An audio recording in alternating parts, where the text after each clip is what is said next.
5 seconds. Start. Mr. Chairman Sir, it has not been possible for me to understand the significance of this resolution. The idea of the leader of the opposition seems to be that with reference to what is happening in Parliament, we should also take necessary steps here. If he looks into the number of corporations that we have here and also the boards, I am sure that he will come to the conclusion that such a committee is not necessary. As far as corporations are concerned, we have not only one corporation now and it has got a very limited activity. I do not think that a stage has arrived where matters have gone out of control. We have constituted some boards. The idea is that they should function as autonomous bodies to a certain extent, so that they may not be affected by rules and regulations which apply to administrative departments of government.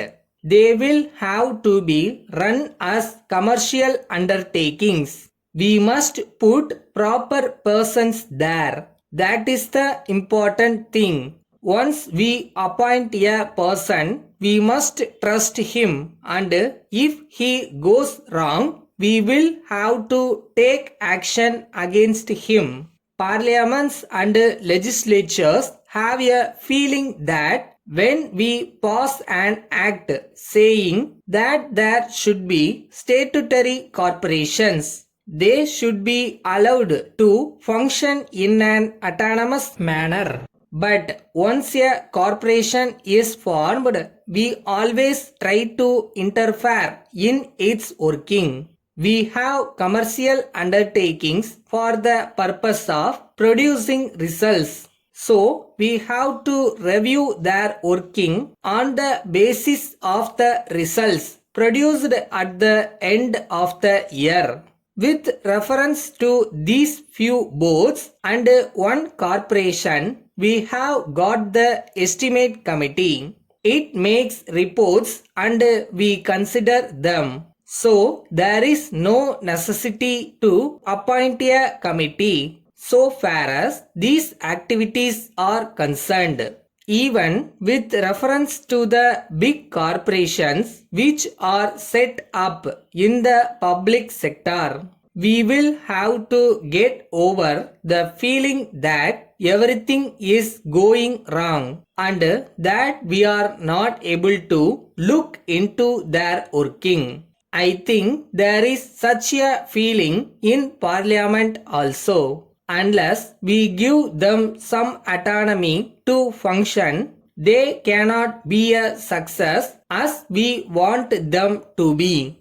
I would submit that if today proper action is not taken in many cases in these corporations, it is on account of the fear of parliamentary questions. If we do not want any public sector concerns to function, we need not have them. But if we want to have them, then it is necessary that we must allow them to function freely. If these corporations are to function successfully as commercial corporations, then it is better that the legislature does not interfere in their working. If anything goes wrong, it will be possible for us to take action. That is my point of view, having known the functioning of these public corporations. In view of what I have said,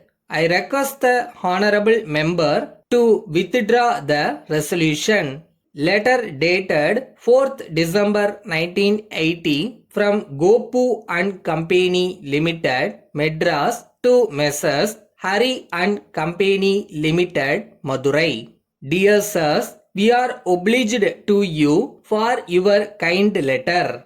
We are pleased to hear that you are trying to sell the watches and clocks manufactured by you through us in this part of the country. We have great pleasure in agreeing to the terms offered by you for this purpose. At the same time, we assure you that we will do our best in the matter and that we will be able to satisfy you. In this connection, you will be glad to know that we have been selling similar goods of various manufacturers during the last several years. You will be glad to know that we have always done the business very satisfactorily. It will be a great pleasure for you to know that we have a repair section also.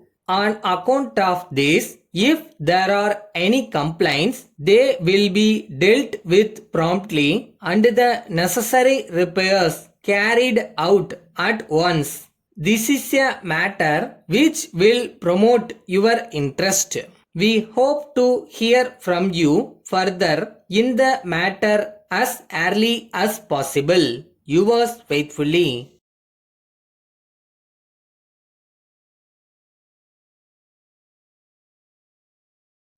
நாம் நினைக்கிறது எல்லாமே நடந்துராது. நமக்கு என்ன தேவையோ அது நிச்சயமாக நடக்கும். அது வரைக்கும் மனசை தளர விடாமல் இருந்தாலே போதும்.